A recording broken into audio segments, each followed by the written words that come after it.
Elhamdülillahi Rabbil alemin. Vessalatu vesselamu ala nebiyyina Muhammedin. Eşhedü en la ilahe illallah vahdehu la şerike leh ve eşhedü enne Muhammeden abduhu ve resuluh. Elhamdülillah, elhamdülillah Allah'ın rahmeti bilen hürmetli Şeyh Muhammed Nasriddin el-Albani'nin Sahih el-Cami' es-Sagir dip atalgan saylama hadisler jıyıntığından Peygamberimizin hadislerin okuy başlayız.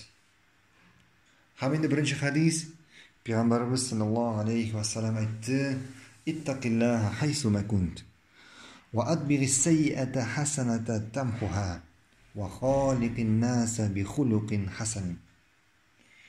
Yani Peygamberimiz sallallahu aleyhi ve sellem aytdı: "Koydağına bulsanız da Allah Teala'dan korup. Günahlı ameller kılgandan soň yaxşısın kıl. Çünki yaxşı amel naşarın yokka çıgara. Kişiler bilen yaxşı muamelede bulunuz" dedi. Hem şu hadisten koy bir faydalar. Peygamberimiz sallallahu aleyhi ve sellem aytdı: "Koydağına bulsan da Allah'tan koruk" dedi. Yani mında söz näçe turunda bara? Sen koydağına bulsan da, jerde misin, kökte misin, suda mısın, dengiz astında mısın, ayda mısın? Koydağına bulsan da, kişiler yanında mı, özün gine mi? Sen Allah'tan korkurga tiyiş. Şolay Peygamberimiz aytdı: "Naşar günahlı ameller kılgandan soň yaxşısın kılığız" dedi.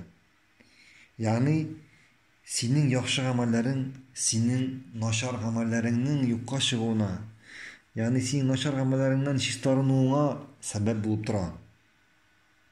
Hem şolay bu hadiste Peygamberimiz sallallahu aleyhi ve sellem bizni kişiler bilen yaxşı muamelede bulurga ündedi.